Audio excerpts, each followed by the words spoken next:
what do we learn from Betty's story? It reminds me of the words of Jesus where he says, "So in everything, do to others what you would have them do to you, for this sums up the law and the prophets." And in Philippians 2, you might remember these words from the Apostle Paul, "Each of you should look not only to your own interests, but also to the interests of others."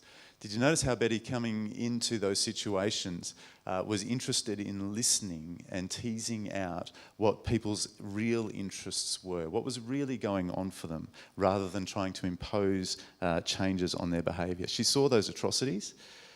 She experienced the maltreatment. But yet she was able to look beyond that and to seek to understand and respond and address their grievances. She started travelling through rural areas to visit camps for internally displaced people, building relationships among people who really didn't get on well with the government, who she represented. And she sat patiently for hours in front of bonfires, taking notes, chiming in from time to ask questions, saying things like, "Well, if you want to call me names, feel free to do so. If you want me to leave, I will." And she stayed in the camps with those people despite the terrible conditions that were often going on there. And she invited people to air their grievances and to suggest what solutions they would like to see put in place. And they told her that it was rare and refreshing for an outsider to give them an opportunity to share their views. She empowered them to generate their own solutions and gave them a sense of ownership. And eventually they rethought their resistance to this person who had come in as a representative from the government that they had so many grievances with. And she became known as Mother. Isn't that kind of cool? She came into that situation as a representative of the enemy, and by listening well and seeking to understand and address their interests, she became known as their mother. A woman representing the government being honoured as a mother to its rebels. So how do you know how to look out for other people's interests? How do you know how to help people discover the truths that they need? How do you know how to help people grow in the wisdom to actually live it out and to do things differently? And especially in a situation like that where you're confronted with such appalling behaviours, how do you not just kind of judge that and just seek to punish? How do you actually seek to help them to grow so that they don't live in those ways anymore? Well, it starts with listening. So we're going to look at some scriptures on this in just a moment. But before we do, I'd like you to think about a time when you did not feel heard. Can you think of a time when you were in a conversation with somebody or in a public discussion or whatever it might have been, and you feel like your concerns aren't being addressed, which was part of the frustration that those rebels were feeling. We're not being heard, and the acting out, as terrible as it was part of that. When did you not feel heard? And I want on your worksheets, if you would be willing to write it down, or maybe you can talk about it with somebody next to you. What was the specific behaviours that told you that somebody wasn't really listening to you? Take a few moments, I'm not going to rush you. What were those specific behaviours which just gave you the clue, this person doesn't really want to listen to me right now? Maybe it was that body language. Maybe it's not putting the book down or not turning the TV off. Maybe it's the facial expressions. Maybe it's changing topic as soon as there's an opportunity or butting in with a solution to your problem. What was it that told you that they weren't really listening to you? And I guess the question that follows on from that is, how did you feel in that moment? And then how did you feel afterwards? Was it humiliation? Well, obviously I'm not worth listening to. Is it resentment that comes afterwards? What is it that goes on in you when you feel like somebody's not really listening and doesn't care for you enough to listen and understand how you feel and what you think and what's going on for you, what your circumstances are and all that kind of stuff? And then what did you do in response? It's interesting to notice that about yourself, isn't it? When you've been in that situation where you weren't being heard, you weren't really being listened to. Some people get more agitated and more determined. I'm going to get my point across. Sometimes people just shut down. There's no point anyway. Sometimes when people go away and then they start to talk about the person who didn't hear them, and so that other people know what a jerk they've been. There's so many ways that we respond. What did you do when you didn't feel heard? And as we think about that, what are the sorts of things that people do that communicate that they're not really listening, and what we feel as a result, and then what we do as a result? It's not a pretty picture, is it? And we wish that we'd never experienced that kind of stuff, but we have. All of us have. And if we're honest, we may even have been that person who exhibited those behaviours and made people feel those sorts of things. And maybe played into some decisions that they made that were unhelpful as a result. So much more positively, let's flip that around. What is it like to feel heard? Have you had those experiences? I really hope you have. We tend to remember the negative ones, or at least I do. You tend to feel those more deeply. But when you actually step back and think, you know what, that person really listened well. That person really wanted to understand me. That person was interested in me. What were those specific behaviours that clued you in? Maybe it was that they put the book down or flicked the telly off, or maybe it was that you heard them kind of doing that, yeah, and there was facial expressions going on.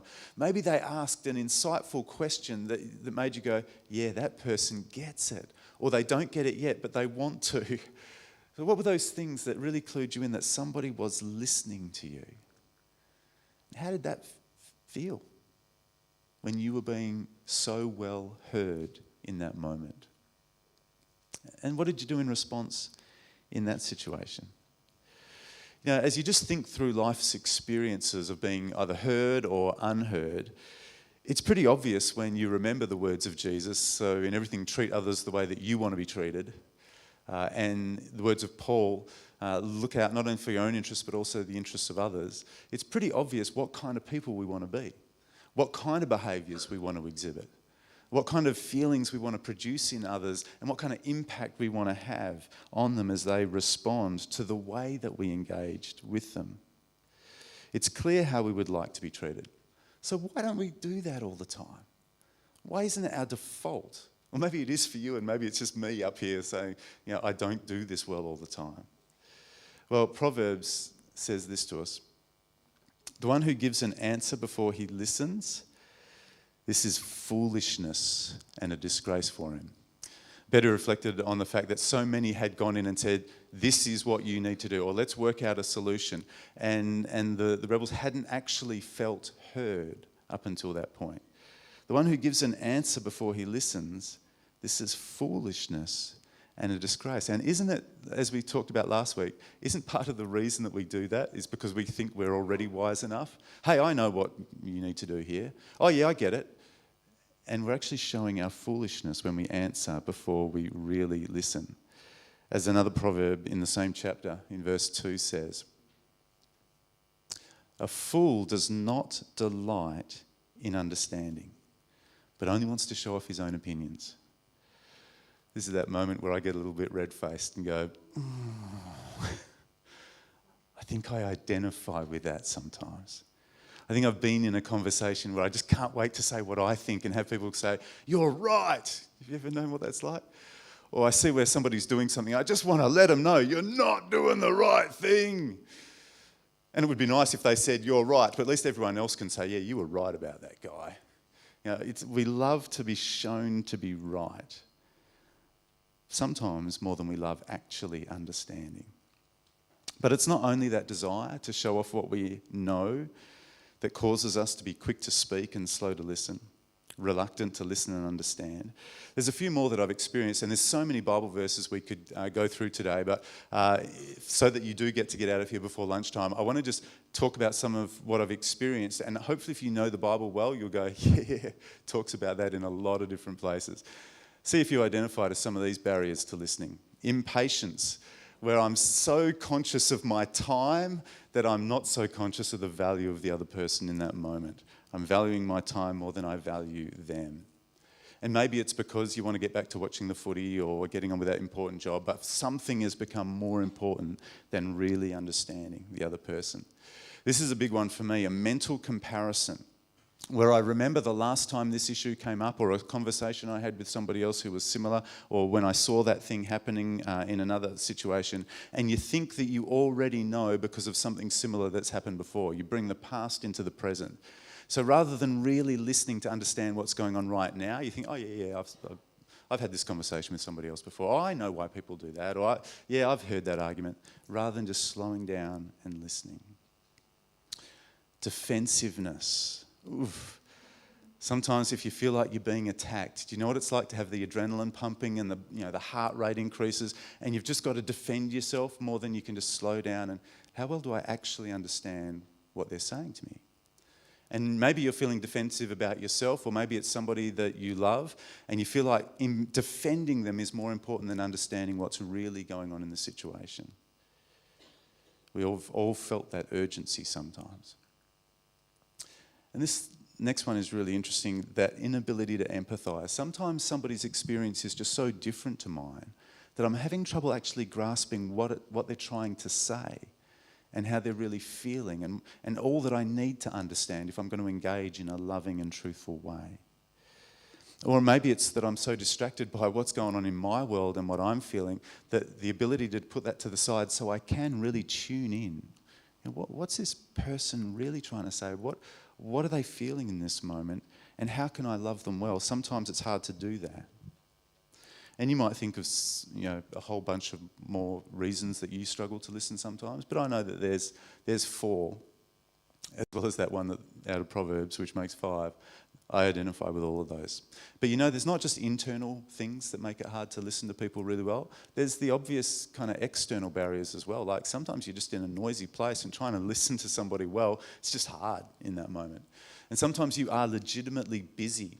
And so you just don't have time to slow down and to listen to somebody and to care for them in that moment. And sometimes there are physical issues in how well you hear or how well somebody is able to express themselves. And they happen for all kinds of reasons.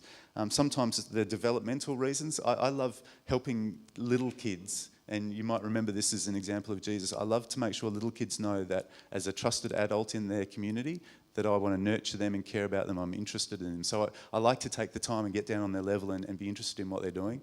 Kids don't always speak that clearly, do they, when they're learning how to speak? And sometimes I feel really bad. It's like, I want to be able to respond to what you just said, but I've got no idea what that was. And that's just a simple external barrier. You just can't quite understand what's going on as much as you would like to.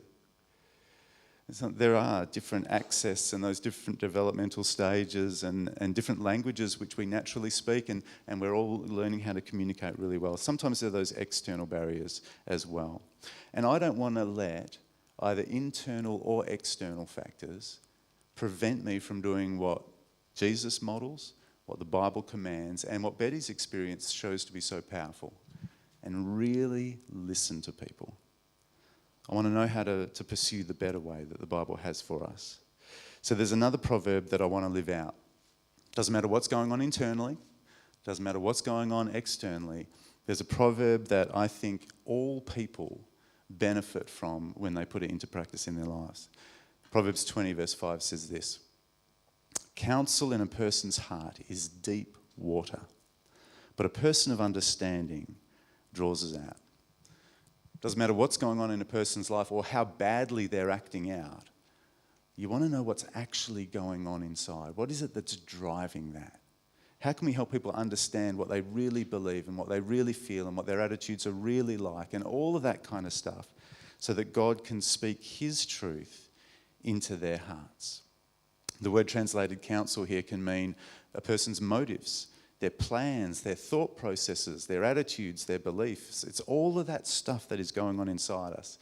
And so often we don't really understand all that's going on inside us until we can slow down and somebody's able to help us to process all that. And it's a wonderful gift when that happens. As we've been thinking about over the last month, biblical reconciliation happens when we come to agreement in the truth.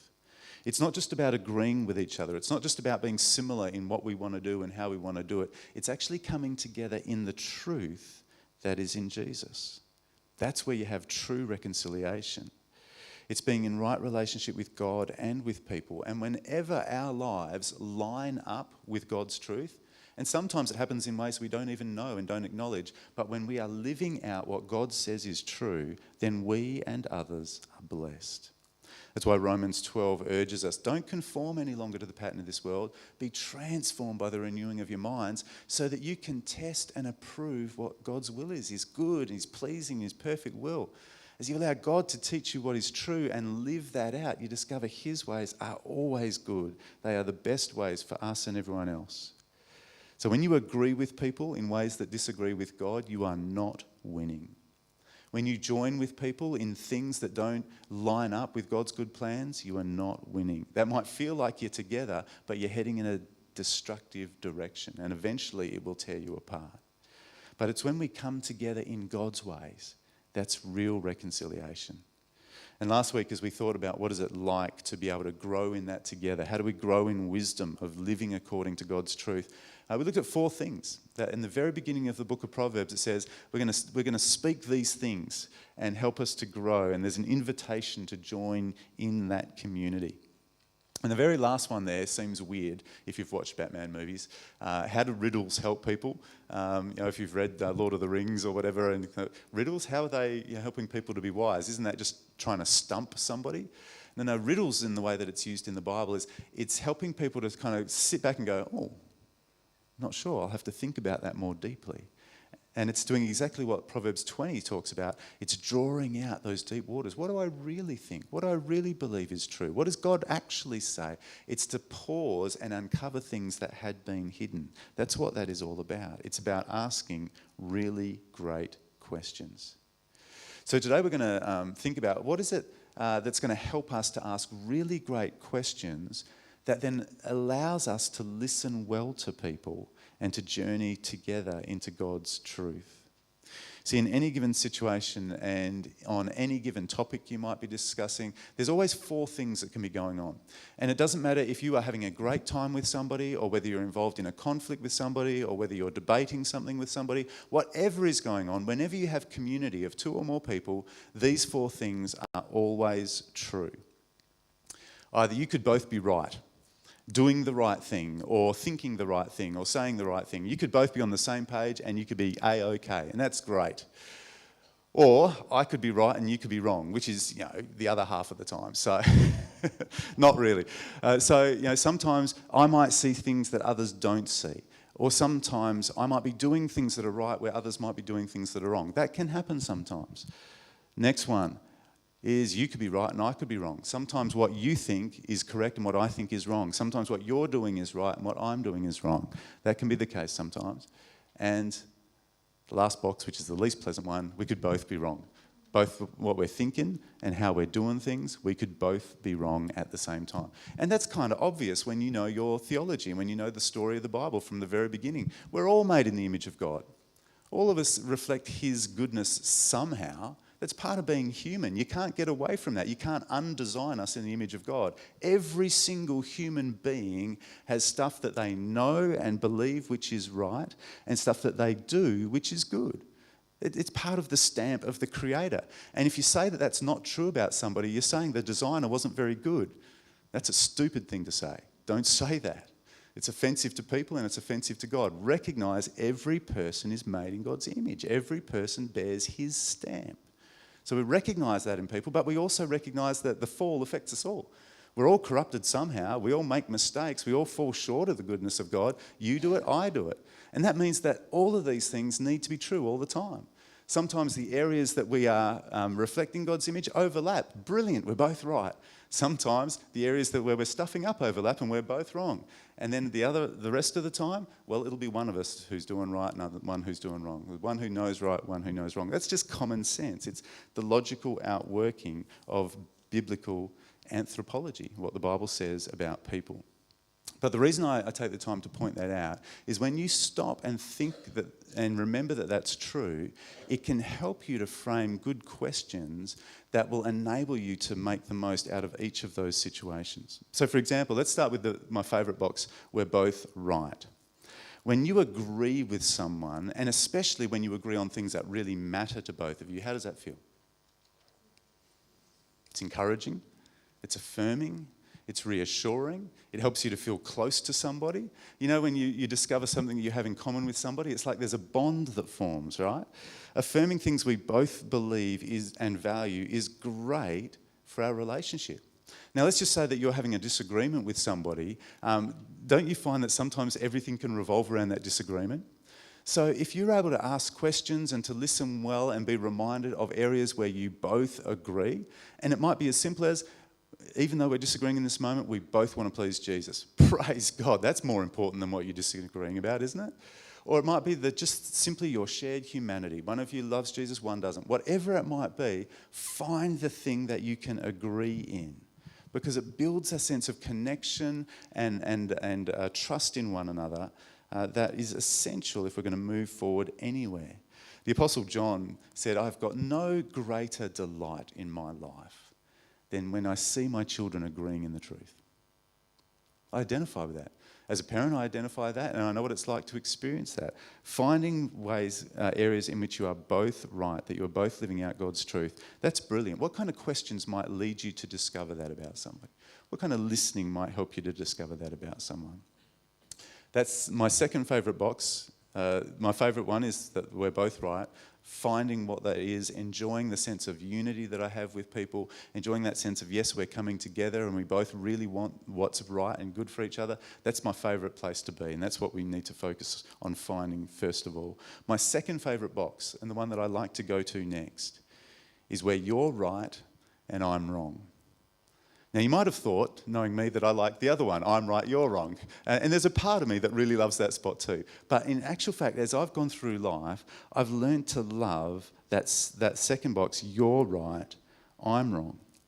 And it's my second favourite because Jesus reminds us that you can't help anybody else discover truth if you haven't been willing to hear it first yourself. And if I care about God's truth, which is often what we say when we want to share it with others. I want to give you the truth. If you say you care about the truth, don't you need to prove that by showing that you want to receive the truth more than you want to give it to somebody else? How can I say that I love truth enough to share it with others if I'm not listening to others who share it with me? Sometimes we need to just slow down and ask ourselves that question. And if I believe God's truth is really good, the pain of being shown to be wrong is nowhere near as bad as the pain of actually being wrong and living in ways that don't line up with God's good, pleasing, and perfect will. And not only is being shown where I'm wrong really good for me, and I've learned that as much as it hurts when I have to admit that I was wrong, and as much as it hurts to recognise where my wrong thinking and wrong living has affected others, when I put into practice those things and make a change in my life as the Holy Spirit does that work in me, it's good for us all. So I learned to value being corrected in that way. Not only is that really good for me and for those that my life impacts, what does it do in my relationship with others when they see that that's actually what I care most about? Builds a bit of trust, doesn't it? And you know that if I come and speak to you about something that you might need to learn, I'm somebody who does that too. I'm not putting myself on this pedestal where you're one of the people that gets it wrong. Hey, we need to hear God's truth. And when you know that I love doing that in my life, it can break down the barrier toward you being willing to receive it in your life too. Not only that, but when you know that I'm quick to admit where I've made a mistake, when you've seen the efforts I make to change, when you've pointed out behaviours that don't line up with God's will, if there is something that you say to me and I say, no, you know what, I don't believe that's right, well, you know it's not just me being stubborn, me being unteachable, if you've seen that I'm willing to listen to other things. So it helps you to trust that maybe there's some stuff in me that you may have misjudged as well. And maybe there's some things that you might have wrong that you thought you had right. And that might help you to see that. And that moves us to the next box, where I'm right and you're wrong. And in the words of Jesus in Matthew 18, this is where you have the opportunity to win your brother over. It's a beautiful thing when you have the opportunity to do that. When somebody is heading down destructive paths, when somebody is living according to things that they think are true and they think are going to lead to good results, but you know that they aren't, and God's word affirms it. And God's Spirit has kind of challenged you to help them to not continue down that way. When you have the chance to win them over, what a gift it is to that person. Notice Jesus doesn't talk about winning the argument. It's not about winning the fight. Just like Betty saw, hey, winning the war isn't the point here because those resentments are just going to continue for generation after generation. What we want to do is win the person, win the heart. Winning arguments is pointless. Winning people is godly. You know, when you get to a situation where somebody is in the wrong and you've been able to see that and you want to address that with them, you want to get to the end where they are thankful for the correction, not resentful.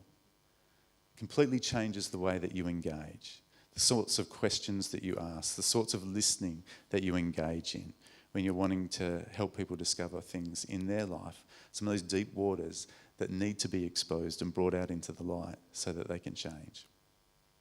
Now, those ones, there's so many tools in the Bible about how you can ask wise questions and how you can listen well. The last one is by far the most dangerous. Have you ever been in a situation where you're in a conflict and you realise that actually you guys are both doing the wrong thing right now? Ever been there? Ever been in an argument and you're kind of going around in circles and you eventually get to the conclusion, I don't think either of us have got this right. I think that's quite normal as well. And it's inevitable that sometimes you will both be wrong. And as long as you notice that and are prepared to listen to God and to seek wise counsel from those who might be seeing things more truly and those who are living in a way which is good according to God's plan, then you can do something about that. It's not a problem. The danger with that last box is when you're both wrong and you think you're both right. It is the most toxic condition to be in as a community. And sadly, it's really, really common. When you've got two or more people who are both wrong but don't realise it, who think that they're both right, sometimes that's coming out of something called groupthink, where because we are in the same group with each other and because we maybe trust each other, like each other, or just don't want to be on the outer, we'll tend to go along with things rather than asking good questions and thinking critically about what our group is doing and what we are saying. And that sort of thing fails to take into account the fact that no one gets it right all the time. No matter how much you respect the people in your group, no matter how much you might revere that author or preacher or leader or celebrity or whoever you're looking at, they will make mistakes. And sometimes the mistakes they're making are also the mistakes you're making because you have a lot in common with this person. That's why you respect them so much. That's why you're in a group together. And you've got to be attuned to that. I remember being part of a group in a conference and I loved it so much. I was so blessed by it. Then later on I found about some stuff that went down at that conference and my heart just broke. I thought, how can those guys have let that happen? It's just because it's human nature. When we're in a group with like-minded people, we tend to want to agree with each other, want to go along with each other. And sometimes we need to step back and ask very brave questions and say, hang on, doesn't the Bible say this? Should we really be doing that? And to be the person who's willing to let the group grow, even if it might mean that people don't appreciate when you do. And you can tell if you're vulnerable to that kind of thing if you find yourself excusing in the people in your group things that you would condemn in people outside your group. Or if you have to come up with more and more fanciful explanations about why your guys are right when the most simplest explanation is, no, you're probably wrong. Those are a couple of red flags for where you might be in that last box. So there's just a quick rundown of the sorts of situations that we find ourselves in life. And this is common as anything. You've been in each of these. So the question is, how are we going to really ask good questions and to listen well to each other so that we can actually identify this is where we're at and this is how we can move toward that first box, coming to agreement in what is true and good according to God's word and his character. So I want to encourage you to work on your skill in asking questions that draw out what's going inside people in ways that help both you and them to move toward agreement in the truth, to help you discover things you didn't know were there and be enriched by that or challenged by that, and to help them to see what's going on inside them as well. And you know what? We have a great opportunity to do that today. That's why we encourage people to hang around after a service. You can have a conversation that, by the grace of God, you get to discover something you have in common with somebody and you get to rejoice in that together. Or maybe you'll have an opportunity to draw out some things that don't line up with God's truth. Or maybe as you see what God's taught that person, you go, oh, yeah, I really need to hear that as well. Who knows what that might look like? I wonder today what it would be like to go out from here and to ask about listening skills. What are the skills that you've learnt in your lifetime to listen well? What are some examples of great questions? And what were some of those things on our list where we said, oh man, that didn't feel like I was being listened to? If we were to share that with each other today, would we go out and live more wisely, do you think? I think we might. We can do this for each other as we ask good questions and as we listen well. What kind of questions do you find most helpful to lead to the best conversations? That's how we can be ambassadors of truth in our world. The German pastor and theologian Dietrich Bonhoeffer said this: "He who can no longer listen to his brother will soon be no longer listening to God either. He'll be doing nothing but prattle in the presence of God too. This is the beginning of the death of the spiritual life. Anyone who thinks that his time is too valuable to spend keeping quiet will eventually have no time for God and his brother, but only for himself and his own follies." May that not be our fate. May we grow together as we listen well to one another to deeper agreement in the truth. Let's pray.